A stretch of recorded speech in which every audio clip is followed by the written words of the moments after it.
नमस्कार। P24 news express को स्वागत। मैं प्रशांत जेना। आज हमारे साथ एक ऐसे सारस्वत साधक है जो उड़िया सारस्वत जगत में एक उज्जवल नक्षत्र। तो साहित्य के साथ साथ उनका एक अलग परिचय है, वो सामाजिक कार्य कर रहे हैं, समाज सेवा में इनका रुचि है। तो आइए मिलते हैं और स्वागत करते हैं, बात करते हैं श्री नंदकिशोर जी से। सर अतीतर से चलचित्र जगतर प्रच्छदपट गीत विषय जब आम आलोचना करवा तो अनेक गीत अच्छी जमी आप निश्चित भाव जानते मयूरी गो तुम आकाशे मो दिने मल्हारे मेघ साजिली आपणकर शेखर घोषर से गीतटी जमीक हृदय यही शून्यता को आज पचारि जेबे शुणे प्रतारणा किए क्या प्रतिध्वनि तुने तापर आपणकर से धरित्र से संगीतटी से गीतटी जोटा कि तुम्हें कि जानना।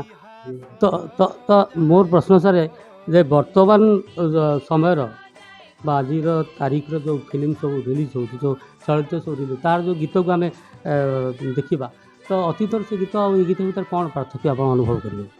पार्थक्य तो बहुत अच्छी किंतु परिवेश और परिस्थिति जुग धर्म को चाहिए से समय गीत लिखा होता से समय प्रोड्यूसर जी थे जो प्रकार गीत पसंद हम निर्देशक मैंने जो प्रकार गीत चाहूले एवं शिल्पी मान गाइबा जो गीत प्रति आग्रह था से भली लिखा होता। अब से चलचित्र मुख्य उपजीव्यता थिला स्टोरी किंतु वर्तमान एटा है कौन फिल्म रे स्टोरी अपेक्षा मसला विभिन्न प्रकार फाइटिंग किसी दर्शन किसी से आपणकर रोमांटिसिज्म नायिका नायिका समुद्र कूल रो बा बगीचा रो बुलवा यही सब जिन गुरुत्व दिखाई तेणु ताकि आखि आगे रखिकी गीतर धारा बदली जाऊँगी धर्म बदली जाऊँगी रूप बदली जाऊँगी।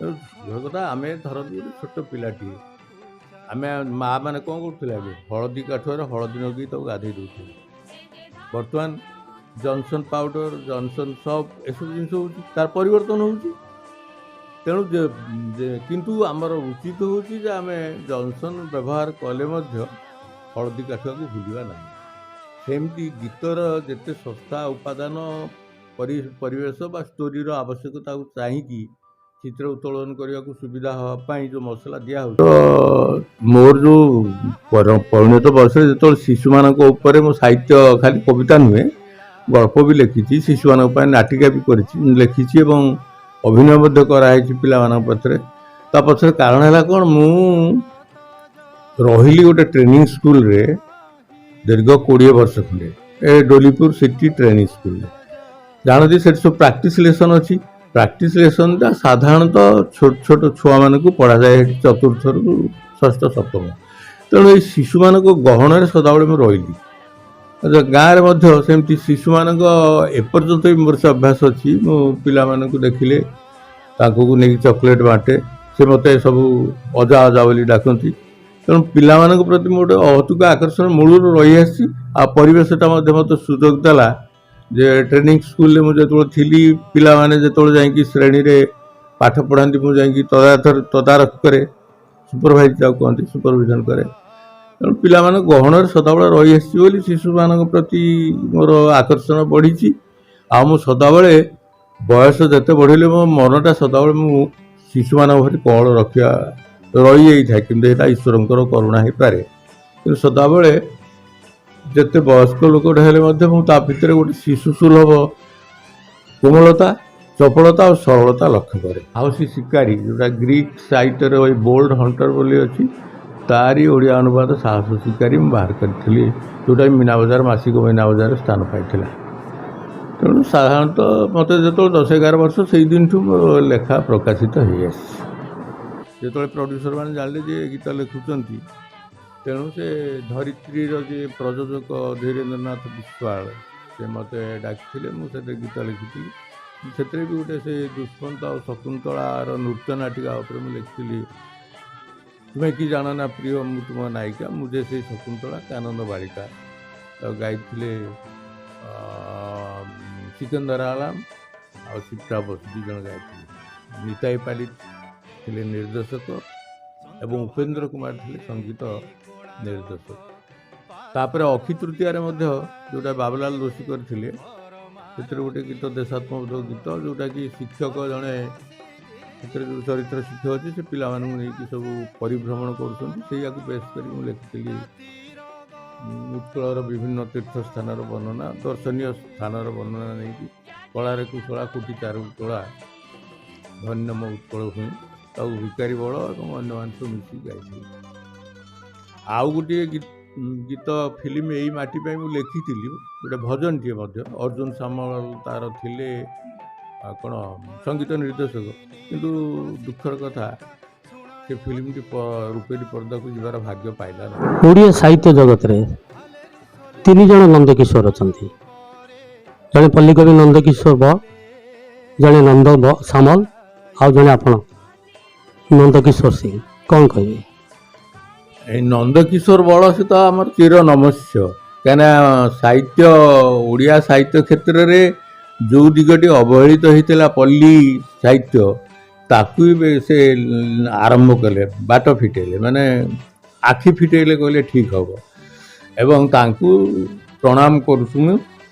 ଏବଂ ସିଏ ତାଙ୍କ ସହିତ ଆମକୁ ତୁଳନା କରିବା କଥା ନୁହେଁ, କିନ୍ତୁ ଯେହେତୁ ଗୋଟେ ନାମ ସହିତ ସାମଞ୍ଜସ୍ୟ ଅଛି ଏବଂ ଆମେ ତିନି ଜଣ ଯାକ ନନ୍ଦକିଶୋର ବଳ କୁହନ୍ତୁ, ନନ୍ଦକିଶୋର ସାମଲ କୁସୁପୁରର କୁହନ୍ତୁ ଏବଂ ବା ନନ୍ଦକିଶୋର ସିଂ କୁହନ୍ତୁ କୋରେଇର, ଆମ ତିନି ଜଣଙ୍କର ଆଧାର ହେଉଛି ପଲ୍ଲୀ। ଏଇଟା ହେଉଛି ଆମ ଭିତରେ ସାମଞ୍ଜସ୍ୟ। ଅସାମଞ୍ଜସ୍ୟ ତ ବହୁତ ଅଛି, କାହିଁକିନା ତାଙ୍କର ଲେଖିବାର ଶୈଳୀ ସେ ସମୟରେ ଯାହା ଥିଲା ନନ୍ଦକିଶୋର ସାମଲ ବେଳକୁ ଆଉ ଟିକେ ବଦଳିଗଲା। ଏବଂ ପରବର୍ତ୍ତୀ ଅବସ୍ଥାରେ ମୁଁ ଯେତେବେଳେ ଲେଖିଲି ମଧ୍ୟ ମୋର ସ୍ୱତନ୍ତ୍ର ଶୈଳୀ ହେଲା। ତ ମୁଁ ଗୋଟେ ଜୋର ଦେଇ କହିବି, ଆମେ ତିନି ଜଣ ନାମ ସମାନ ହେଲେ ମଧ୍ୟ ଆମ ଲେଖାରେ କେହି କାହା ପ୍ରତି ଆମେ ପ୍ରଭାବିତ ହେଇନୁ। ସମସ୍ତଙ୍କର ସ୍ୱତନ୍ତ୍ର ଶୈଳୀ ରହିଛି। ଆଉ ତିନି ଜଣ ଯାକଙ୍କର ଗୋଟିଏ ଜିନିଷ, ସାଧାରଣ ଜିନିଷ ଯାହାକୁ ଆଧାର କରୁଛୁ ଆମେ, ସେଇଟା ହେଉଛି ପଲ୍ଲୀ ଗ୍ରାମ ଆଉ ପଲ୍ଲୀ ବାଳା ବା ପଲ୍ଲୀ ସମୟର ଯେଉଁ ପ୍ରାକୃତିକ ଦୃଶ୍ୟ, ଏଇଆକୁ ଆଧାର କରିକି ଆମେ ବେଶୀ ଲେଖୁ। ଗାଁ ମାଟିର ବାସ୍ନାରେ ଆପଣ ବିମୋହିତ, ଗାଁ ମାଟିକୁ ନେଇ ଆପଣ ବହୁତ ଚିତ୍ରଣ କରିଛନ୍ତି। ଆପଣ କ'ଣ 100ଠୁ ଉର୍ଦ୍ଧ୍ୱ ଅନୁଷ୍ଠାନ ସମ୍ପାଦିତ ହେଲେ ମଧ୍ୟ ସରକାରୀ ସ୍ତରରେ ଆମର ଓଡ଼ିଶା ସାହିତ୍ୟ ଏକାଡେମୀ ମଧ୍ୟ ଗୀତିକବି ଭାବରେ 2001ରୁ ସମ୍ବର୍ଦ୍ଧିତ କରିଛି ଏବଂ ସେଇଟା ହେଉଛି ପ୍ରଥମ ଓଡ଼ିଶା ସାହିତ୍ୟ ଏକାଡେମୀର ପ୍ରଥମ ଗୀତିକାର ଭାବରେ ମୁଁ ସମ୍ବର୍ଦ୍ଧିତ ହେଇଥିଲି। ସେଇ ବର୍ଷଠୁ ଆରମ୍ଭ ହେଲା ଏ ଜିନିଷଟା। ତାପରେ 2006ରେ ପୁଣି ସଙ୍ଗୀତ ନାଟକ ଏକାଡେମୀ ମଧ୍ୟ ମୋତେ ସମ୍ବର୍ଦ୍ଧିତ କରିଛି ଜଣେ ଗୀତିକାର ଭାବରେ।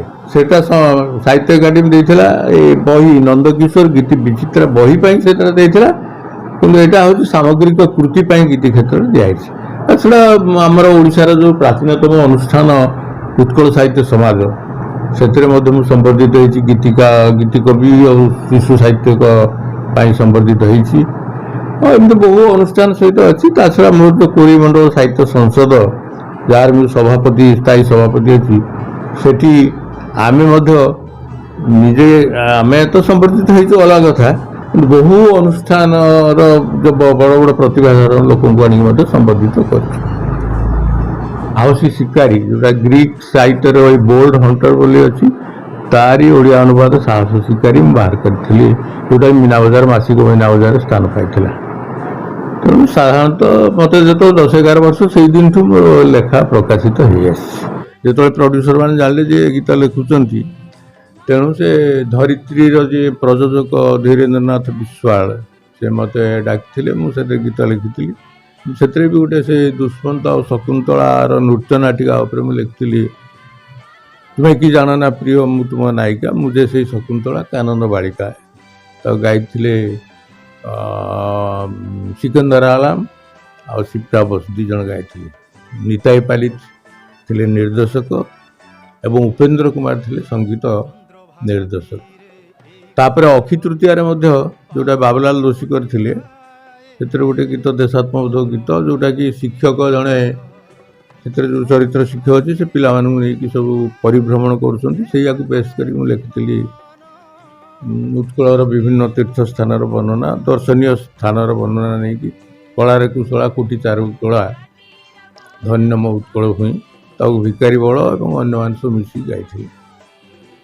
ଆଉ ଗୋଟିଏ ଗୀତ ଫିଲ୍ମ ଏଇ ମାଟି ପାଇଁ ମୁଁ ଲେଖିଥିଲି, ଗୋଟେ ଭଜନଟିଏ ମଧ୍ୟ। ଅର୍ଜୁନ ସାମଲ ତାର ଥିଲେ କ'ଣ ସଙ୍ଗୀତ ନିର୍ଦ୍ଦେଶକ, କିନ୍ତୁ ଦୁଃଖର କଥା ସେ ଫିଲ୍ମଟି ରୂପେଲି ପର୍ଦ୍ଦାକୁ ଯିବାର ଭାଗ୍ୟ ପାଇଲା ନାହିଁ। ଜଣେ ଆକାଶବାଣୀର ନାଟ୍ୟଶିଳ୍ପୀ, ତେଣୁ ସିଏ ଯେହେତୁ ନାଟ୍ୟଶିଳ୍ପୀ ଥିଲେ, ତେଣୁ ମୁଁ ମଧ୍ୟ ଇଚ୍ଛା କଲି ଗୋଟେ ନାଟ୍ୟଶିଳ୍ପୀ ହେବା ପାଇଁ। ଯଥା ସମୟରେ ଯାଇକି ଅଡ଼ିସନ୍ ଦେଲି ଏବଂ ଏକାଥରେ ମଧ୍ୟ ମୁଁ ନାଟ୍ୟଶିଳ୍ପୀ ଭାବରେ ମଧ୍ୟ ସ୍ୱୀକୃତି ପାଇଲି ଆକାଶବାଣୀରୁ। ତାମାନେ ଗୀତିକାର ହେବା ପୂର୍ବରୁ 1962 ମସିହାରୁ ଆକାଶବାଣୀର ନାଟ୍ୟଶିଳ୍ପୀ। ସେଇଦିନଠୁ ନାଟକରେ ଅଭିନୟ କରୁଥିଲି, ଭଏସ୍ ଦେଉଥିଲି। ପରେ ପରେ ମଧ୍ୟ ଆକାଶବାଣୀ ପାଇଁ ମଧ୍ୟ ନାଟକ ଲେଖିଲି ଏବଂ ବହୁତ ଗୁଡ଼ିଏ ନାଟକ ମଧ୍ୟ ପ୍ରଚାରିତ ହୋଇଛି। ଏଯାବତ 40ରୁ ଉର୍ଦ୍ଧ୍ୱ ନାଟକ ଆକାଶବାଣୀରେ ପ୍ରଚାରିତ ହୋଇଛି। ଏବଂ ଗୀତି କବିତା ବା ଗୀତ ଏ ତ 1963 ମସିହା ପରଠୁ ହେଲା। ସବୁଠୁ ଆଶ୍ଚର୍ଯ୍ୟ କଥା ହେଉଛି କ'ଣ, ଯେ ଗୀତି କବିତା କିପରି ଆକାଶବାଣୀରେ ସ୍ୱୀକାର ପାଏ ମୁଁ ଜାଣିନଥିଲି। ତେଣୁ ମୁଁ 4ଟା 5ଟା ଗୀତ ଲେଖି ପଠାଇଦିଏ, ପୁଣି 15 ଦିନ ମାସକ ପରେ ପଳେଇ ଆସେ। ଏବଂ ତାପରେ ପୁଣି ଯେତେବେଳେ ଜାଣିଲି ଯେ ମୁଁ ଏକା ସାଙ୍ଗରେ 50ଟା ଗୀତ ପଠାଯାଏ, ତେଣୁ ମୁଁ ଗୀତ ପଠାଇଥିଲି, ଯାହା ଆଉ 2 ଥର ଖଣ୍ଡେ ଫେରିକି ଆସିବା ପରେ ସ୍ୱୀକୃତି ପାଇଲା। ଆଉ ସେଇ ଦିନଠୁ ଏଯାବତ ବୋଧେ ଆଜି 2000 ମସିହା ହେଇସାରିଲା, 2021 ମସିହା ଚାଲିଲାଣି। ଏହି ସମୟ ଭିତରେ ହଜାର ହଜାର ଗୀତି କବିତା ବିଭିନ୍ନ ଶିଳ୍ପୀମାନଙ୍କ କଣ୍ଠରେ ମଧ୍ୟ ପ୍ରଚାରିତ ହୋଇଛି। ଆପଣ ଦୂରଦର୍ଶନ ସହିତ ମଧ୍ୟ ସମ୍ପୃକ୍ତ ଅଛନ୍ତି? ହଁ, ଦୂରଦର୍ଶନ ସହିତ ସମ୍ପୃକ୍ତ ଅଛି। ଦୂରଦର୍ଶନର ଯେଉଁ ସ୍ପେଶାଲ ପ୍ରୋଗ୍ରାମ ସଙ୍ଗୀତର, ଜୁଆର କୁହନ୍ତୁ ବା ସନ୍ଧ୍ୟା ରାଗ କୁହନ୍ତୁ ବା ଅନ୍ୟ ସବୁ ଗ୍ରୁପ୍ ସଙ୍ଗ ଯେଉଁଗୁଡ଼ାକ ବା ଇଣ୍ଡିଭିଜୁଆଲ ଆର୍ଟିଷ୍ଟମାନଙ୍କର ଯେଉଁ ସୁଗମ ସଙ୍ଗୀତ, ସବୁଗୁଡ଼ିକ ପାଇଁ ମୁଁ ଗୀତ ଦେଇଛି, ପ୍ରଚାରିତ ହେଇଛି। ସବୁଠୁ ଭଲ ହେଇଥିଲା ଯେ ଜୁଆର ବୋଲି ଯେଉଁ ପ୍ରୋଗ୍ରାମଟା ଥିଲା, ସେଥିରେ ଅକ୍ଷୟ ମହାନ୍ତି ଆଉ କିଏ ଗାଇଥିଲେ ଜଣେ, ମୋର ମନେ ପଡ଼ୁନି ଠିକ୍ କରିକି, ସେ ଜଣେ ଲେଡ଼ି, ଆଉ ଧଉଳି ଆଉ ଦୟା ନଦୀ ଉପରକୁ ନେଇକି ଯେଉଁ ଯୁଗଳବନ୍ଦୀ ଗୀତ ଲେଖିଥିଲି, ସେଇଟା ଖୁବ୍ ଭଲ ହେଇଥିଲା। ଦୂରଦର୍ଶନରେ ମଧ୍ୟ ମୁଁ ଗୋଟେ ଧାରାବାହିକ ଲେଖିଛି, ବେଙ୍ଗ କହେ ବେଙ୍ଗୁଲିଲୁ। ସେଇଟା ସେତେବେଳେ ସମ୍ବଲପୁରରୁ ପ୍ରସାରିତ ହେଉଥିଲା, ଆମେ ଦେଖିବାର ସୁଯୋଗ ମିଳିନି। ଆଉ ତା ଛଡ଼ା ଆପଣଙ୍କର ଦୂରଦର୍ଶନର ମଧ୍ୟ ମୁଁ ଜଣେ ବ୍ୟାକଗ୍ରାଉଣ୍ଡ ଶିଳ୍ପୀ ଥିଲି, ଭଏସ୍ ଦେଉଥିଲି। ଯଦିଓ ମୋତେ କେହି ଦେଖୁନଥିଲେ, କିନ୍ତୁ ଅନେକ ଗୁଡ଼ିଏ ପ୍ରୋଗ୍ରାମ୍ କରିଛି ଯେଉଁଟାକି ସବୁ ରୂପକରେ ବା ଆପଣଙ୍କର ପ୍ରଚାର ହୁଏ, ଫିଚର ଗୁଡ଼ାକର ଭଏସ୍ ମୁଁ ଦେଇଛି। ପରବର୍ତ୍ତୀ ସମୟରେ ଆପଣ ଓଡ଼ିଆ ଚଳଚ୍ଚିତ୍ର ଜଗତ ସହିତ ମଧ୍ୟ ସମ୍ପୃକ୍ତ ଥିଲେ, ତ ସେଇ ଅନୁଭୂତି କେମିତି? ହଁ, ନାଇଁ, ଚଳଚ୍ଚିତ୍ର ଜଗତ ସହିତ ସମ୍ପୃକ୍ତ ହେବାର ମୂଳ ବେସ୍ଟା ରହିଲା କେଉଁଠି, ଆକାଶବାଣୀ ଆଉ ଦୂରଦର୍ଶନ। ଯେତେବେଳେ ପ୍ରକଳନ ହେଇଛି ଟ୍ରଷ୍ଟଟିଏ, ତାର ଗୋଟେ ବାର୍ଷିକ ଉତ୍ସବ କରୁ ସାଧାରଣତଃ ଅକ୍ଟୋବର 2 ତାରିଖରେ, ଯେଉଁଟାକି ଗାନ୍ଧୀ ଜୟନ୍ତୀ ହୁଏ ଏବଂ ବୟସ୍କ ଦିବସ ମଧ୍ୟ। ଯଦିଓ ଅକ୍ଟୋବର 1ଟା ହେଉଛି ବୟସ୍କ ଦିବସ, କିନ୍ତୁ ଯେହେତୁ ଅନୁଷ୍ଠାନ ଆମର ଏଠି ସେମିତି ହଲ୍ ନାହିଁ, ସ୍କୁଲ ଗୁଡ଼ିକ ବନ୍ଦ ରହିବ ଅକ୍ଟୋବର 2ରେ, ତେଣୁ ଅକ୍ଟୋବର 2ରେ ଆମେ ସେ ଦିବସକୁ ପାଳନ କରୁ। ସେଇଥିରେ ଆମେ ସବୁ ବିଭିନ୍ନ ଭଲ ଭଲ ପିଲା ଯେଉଁମାନେ ଫାଷ୍ଟ ହେଉଛନ୍ତି ଶ୍ରେଣୀରେ, ତାଙ୍କୁ ପୁରସ୍କୃତ କରୁ। ପତ୍ର ଲିଖନ, ତର୍କ ପ୍ରତିଯୋଗିତା, ସଙ୍ଗୀତ ପ୍ରତିଯୋଗିତା, ଆଉ ଏସବୁ ଦିଗରେ ଯେଉଁମାନେ ମଧ୍ୟ ଭଲ କରନ୍ତି, ପ୍ରଥମ, ଦ୍ୱିତୀୟ, ତୃତୀୟ, ତାଙ୍କୁ ମଧ୍ୟ ପୁରସ୍କାର ଏ ଟ୍ରଷ୍ଟ ତରଫରୁ ଦିଆଯାଏ। ୟା ଛଡ଼ା ସବୁଠୁ ବଡ଼ କଥା ହେଉଛି କ'ଣ, ଯେ ଯେଉଁମାନେ ଦୁଷ୍ଟ ପିଲା ସାହାଯ୍ୟ ଆବଶ୍ୟକ କରୁଛନ୍ତି କେଉଁଠି କଲେଜରେ ଆଡ଼ମିସନ୍ କରିବା ପାଇଁ ବା କେଉଁଠି ପଢ଼ିବା ପାଇଁ, ବା କେଉଁ ଝିଅଟି ତା'ର ବାପା ମା ସେଉଁଟ ହେଇଯାଇଛି କି ବାପା ମରିଯାଇଛି, ମା ଅଛି ଦରିଦ୍ର, ତା'ର ବିଭାଘର ପାଇଁ, ଏମିତି ସବୁ ଆର୍ଥିକ ବ୍ୟବସ୍ଥା ଏ ଟ୍ରଷ୍ଟ ତରଫରୁ ଆମେ କିଛି କରୁ। ଆଉ ଆପଣ ଜାଣିଛନ୍ତି ପାଖରେ ଗୋଟେ ସଂଶିଲା ବୋଲି ଗୋଟେ ଗ୍ରାମ ଅଛି, ହିଙ୍ଗୁଳା ଅଛି, ସେ ହିଙ୍ଗୁଳା କମିଟିକୁ ମଧ୍ୟ ମୁଁ କିଛି ସ୍ଥାୟୀ ପାଣ୍ଠି ଟଙ୍କା ଦେଇଛି, ଯାହାର ସୁଧରେ ଅସହାୟ ଝିଅମାନଙ୍କର ବାହାଘର ସେଠି ହିଙ୍ଗୁଳା ମଣ୍ଡପରେ କରାଯାଏ। ସେଇ ସୁଧରେ ମଧ୍ୟ କିଛି ତାଙ୍କୁ ସାହାଯ୍ୟ ଦିଆଯାଏ। ଆଉ ମୋ ଟ୍ରଷ୍ଟ ତରଫରୁ ମଧ୍ୟ ଏଇଭଳି ବିଭିନ୍ନ ଲୋକମାନଙ୍କୁ ଯେତେବେଳେ ଆବଶ୍ୟକ ପଡ଼ିଛି, କାହାର ବାହାଘର ପାଇଁ, କିଏ ବେମାର ପଡ଼ିଛି, କିଏ ଦୁର୍ଘଟଣା ହେଇଗଲା, ହଠାତ୍ ଚିକିତ୍ସା ପାଇଁ ସାହାଯ୍ୟ ଯେତିକି ଯଥାଶକ୍ତି ଆମେ କରୁ।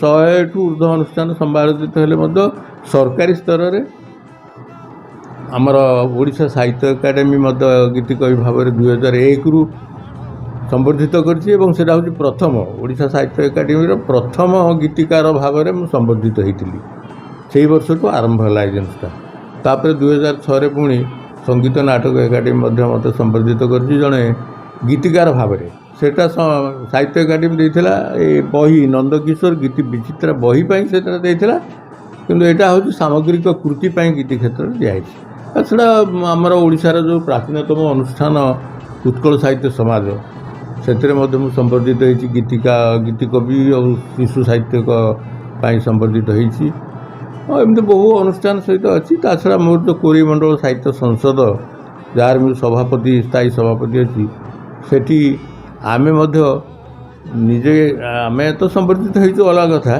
बहु अनुष्ठान जो बड़ बड़ प्रतिभाधार लोक संबर्धित कर।